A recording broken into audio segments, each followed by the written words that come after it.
Hi, everybody. Welcome to Healthline. I am Gregory Zarian. First and foremost, thank you so much for joining us all the time. Now, March is Colorectal Awareness Month, and we are here to give you all the information you need how to take care of your colon, if you have signs and symptoms, what to do, and also how to pass on that information. Also, real quickly, we want to have you join us on our Facebook page. Go to GAMC Healthline and share with us what you do and how you keep your health on, be it losing weight, be it leaving your house and going outside and getting off the games and playing with your family and friends. We want to be inspired by you as well. So please visit us at GAMC Healthline. As I said, March is Colorectal Awareness Month, and I'm going to give you a couple statistics that will hopefully make you sit up a little bit and let you realize that, first of all, we all have a colon. We all need to take care of it. And we can't be victims in this conversation. We have to be very aware of our health. Colorectal cancer is the second leading cause of death due to cancer for men and women combined. Lung cancer is first. Someone dies from colorectal cancer every 9.3 minutes. Throughout the half hour, I'm going to share with you more stats and statistics so you can realize that it just doesn't happen. It happens every 9.3 minutes. So I thought I'd bring you the best of the best from Glendale Adventist Medical Center. Joining us is Mission Award winner 2013, Dr. Janet Cunningham, family practice. And sitting next to Dr. Cunningham is Dr. Robert Yavruyan. He is a colorectal surgeon, and he is here to share with us what we need to know. Doctors, how are you? Good. Fine. We're going to talk about the fanfare and you being a fan favorite when we come back. The stats. Every 9.3 minutes, someone dies from colon cancer. Dr. Cunningham. The primary reason for that is that colon cancer hits indiscriminately. Can you share what that is, just so people really understand what that is? Even people who've done all the right things about their health and have taken supplements and exercised and kept their heart in shape and everything else can get colon cancer. And the key to not dying from colon cancer is finding your colon cancer before it turns into an aggressive lesion that spreads places and needs major surgery. So screening for colon cancer is the key to bringing down that high death rate. We'll talk about screening in a little bit. Doctor, it's your specialty. Every 9.3 minutes. Yeah, I think the scary thing is that with proper screening, this is a preventable disease, and if you get your colonoscopy at the right time, even if you do have a cancer, typically it can be, if it's caught early, it can be treated, and the results are quite good, actually. So then, I read earlier that the cases that are being diagnosed are decreasing a bit. Do you think because we're more aware and doing more screenings? I mean, I think there certainly is more public awareness with social media, et cetera, especially with the Katie Couric getting her colonoscopy on air. I think that changed a lot of people's misperceptions about the procedure, and I think probably there is a heightened awareness. Okay, when we come back, we're going to talk a little bit more about actually why Katie Couric had her colonoscopy on camera. We're going to share with you more stats and statistics, and we're going to share with you what you need to do with screenings, how to get your health on, and what is important for you and every step you need to take. Do not go away.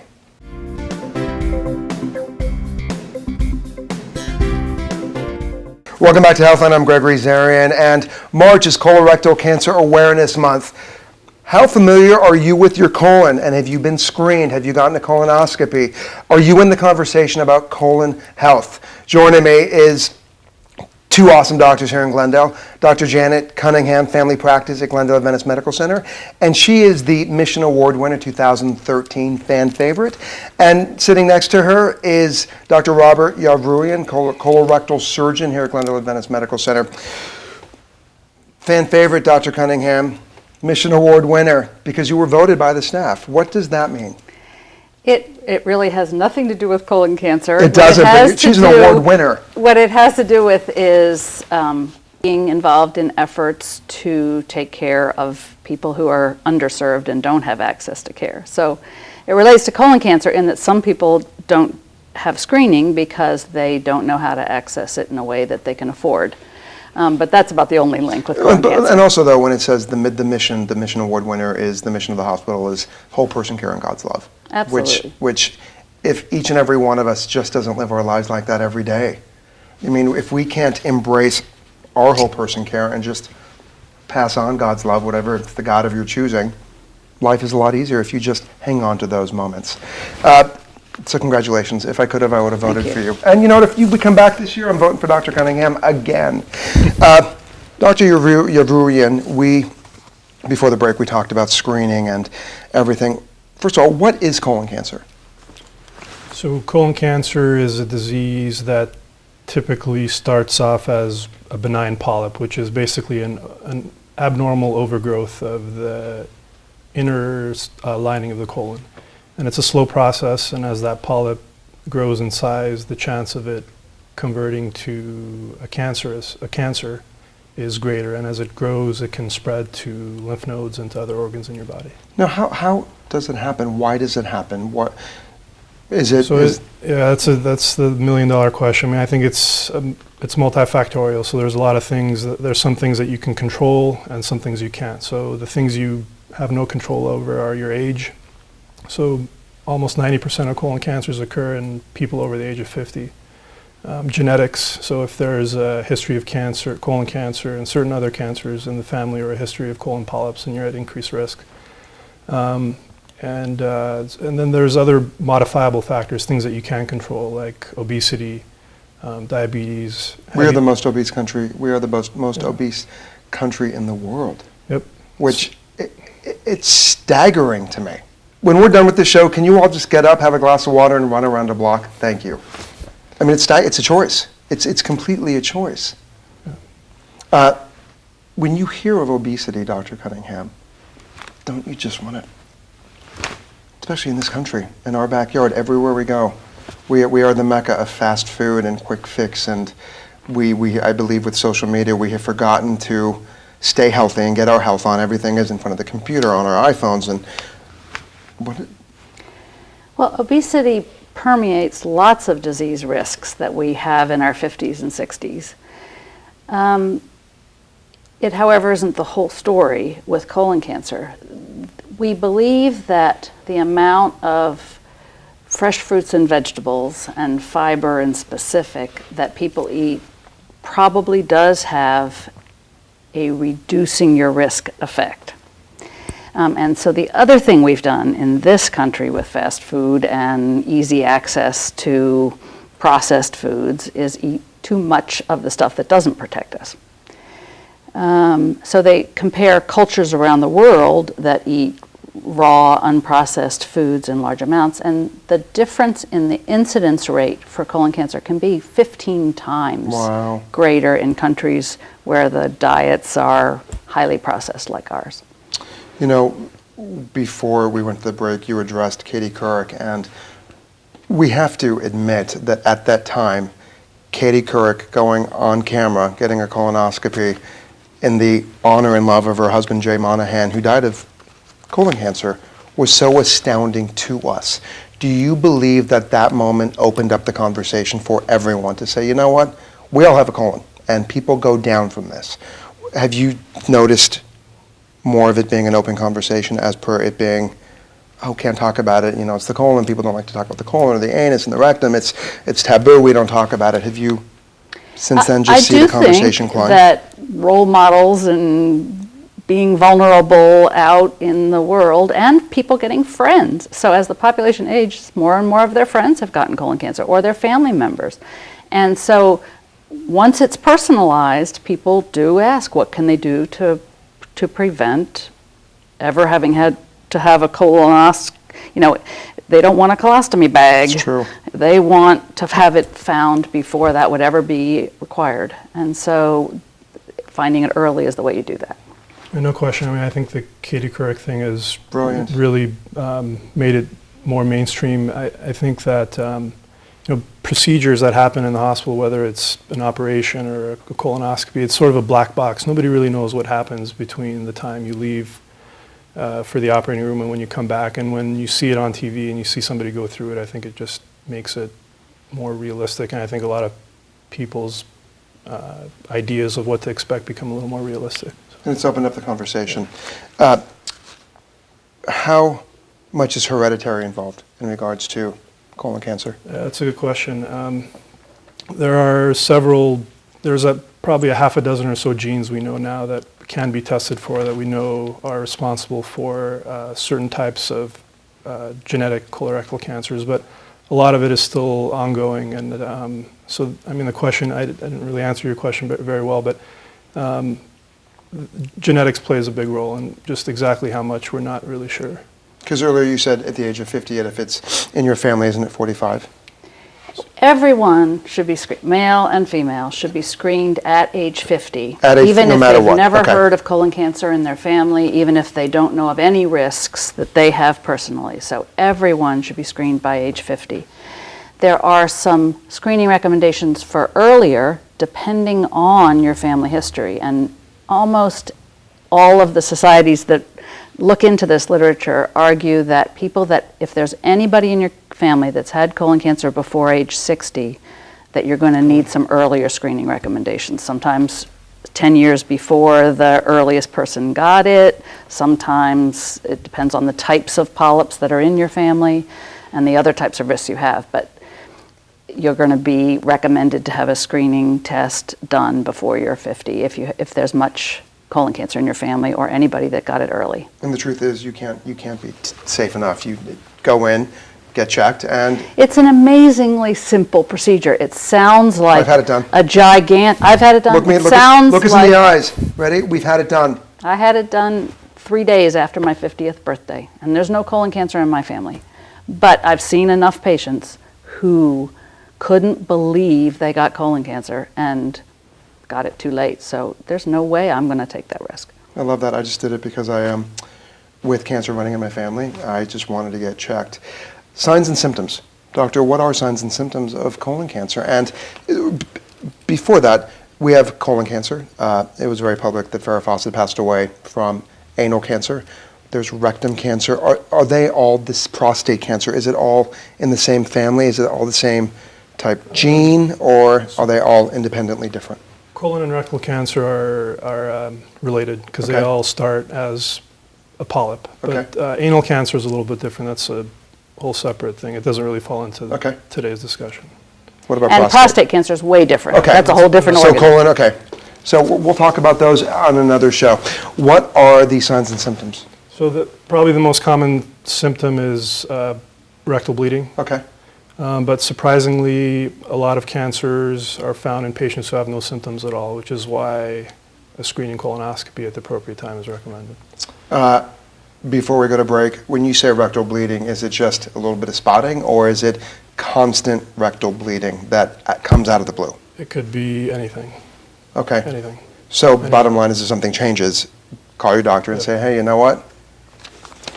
Okay, so the truth is this. If something is different with you and you are experiencing rectal bleeding and it's out of the norm for you, all you have to do is pick up the phone and say, hey, doctor, I need to talk.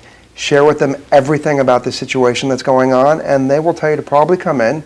And the best news would be, hey, you know what? You have a hemorrhoid. More with Dr. Cunningham, Dr. Yarbrough, and Ian when we come back. And we're going to share with you what to do to keep your colon healthy. Don't go away.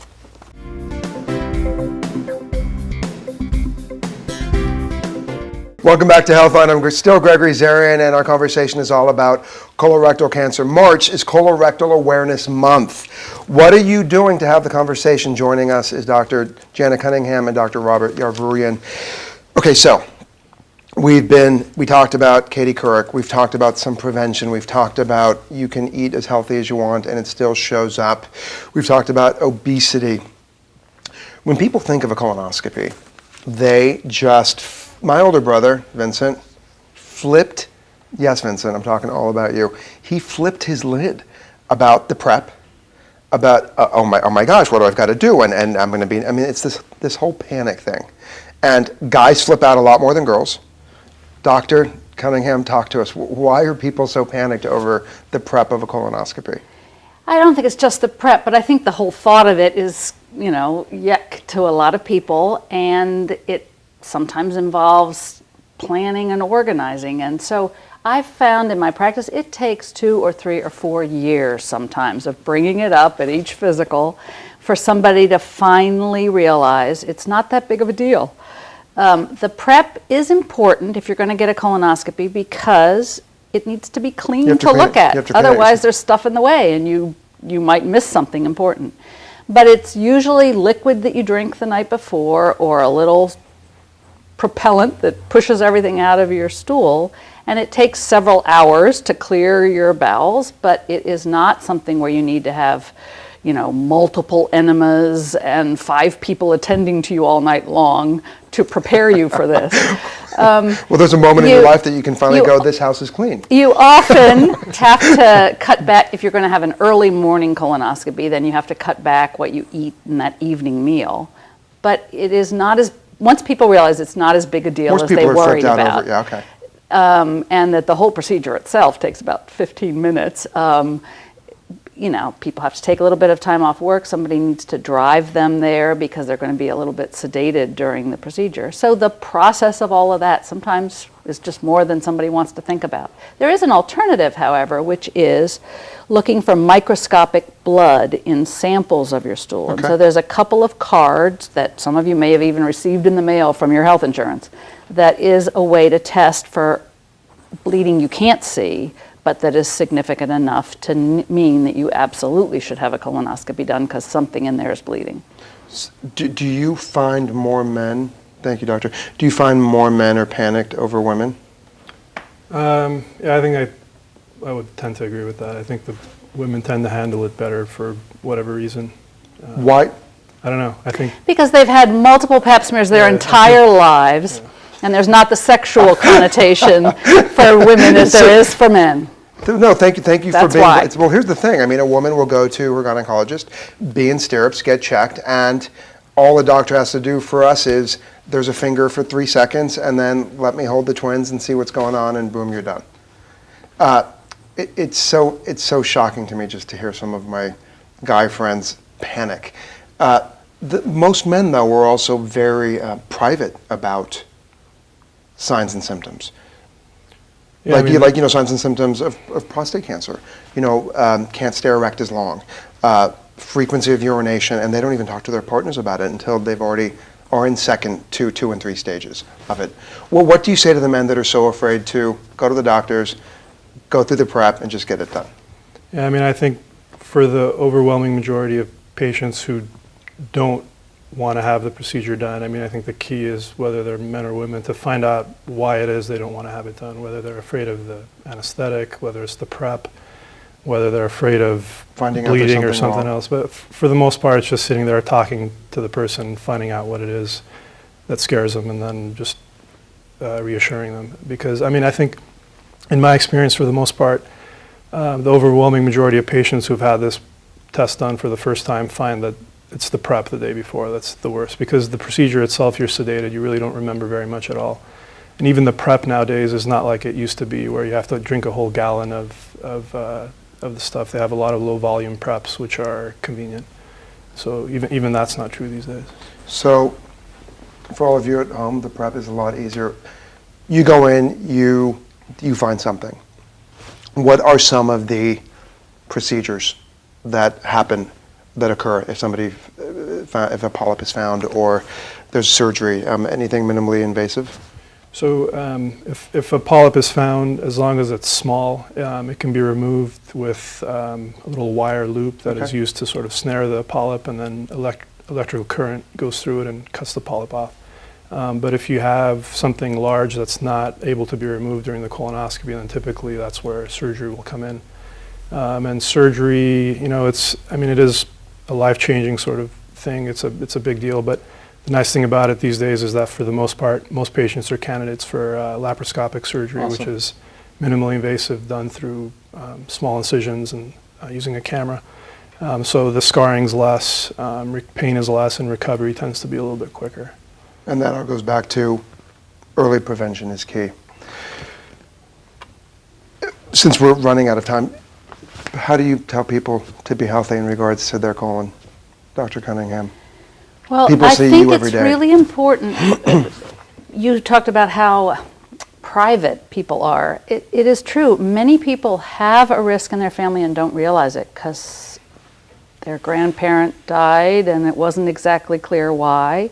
And so very careful probing of people's family history is important because some people need to be screened earlier and in different ways.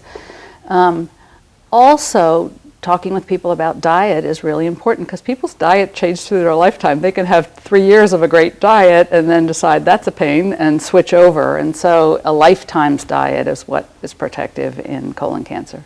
What is a healthy lifetime diet? And well, so the right amount of fiber so that your stools are soft in consistency and not hard rocks. Is kind of the simplest way to think about it. There is some prevention literature about calcium and vitamin D and the role they might play in colon cancer. There is some, there are other preventive techniques that are used, but the most important thing is that people that are high risk be screened at a young enough age to catch it. And back to diet though, on Healthline, I've learned a lot about when you eat smaller portions, and also make sure the majority of your food is colorful. More vegetables and salads and fruits instead of, the days of eating that huge piece of steak have shifted to smaller pieces of meat, to more of a colorful plate, and putting everything back in moderation, quitting smoking, more water, minimum exercise is 150 minutes a week minimum. Doctor, what are your thoughts? This is quickly. Yeah, I would echo everything that Dr. Cunningham said, with the addition that in order to, if you want to, there's nothing that's going to lower your risk more than for colorectal cancer than getting a colonoscopy. So, I mean, do the high fiber diet, do the exercise, drink alcohol in moderation, quit smoking. Those all add to preventing polyp formation in cancers. But really, the thing that's really going to give you the most bang for the buck is colonoscopy. So you heard it from two of the best here in Glendale. Diet, exercise, stay away from the fast food, quit smoking, more water, get your health on, and excuse me, get a colonoscopy. PrEP is less than what you think it is, and you're getting your life in order. So here is what we at Healthline are going to do. We invite you, since March is Colorectal Cancer Awareness Month, I invite you to buddy up with someone. If you have not gotten a colonoscopy, find somebody in your family, a brother, a sister, somebody that you love, your best friend. Call Glendale Adventist Medical Center and get screened. Do it together. At least you have somebody there that can hold your hand, that can support you, that you can be fearlessly honest. And again, it's easier to do it with someone that you are close to. The most important conversation you have is one about your health. So why not have it today? And since March is Colorectal Awareness Month, make March Make March Colon Conversation Month. Find us on our Healthline page, GAMC Healthline. We want to know what you are doing, and talk to us about what you're doing about getting your colon healthy and in check. We'll see you next time. Pay it forward, and thank you to my doctors. Have a great night. We'll talk to you later. Thanks.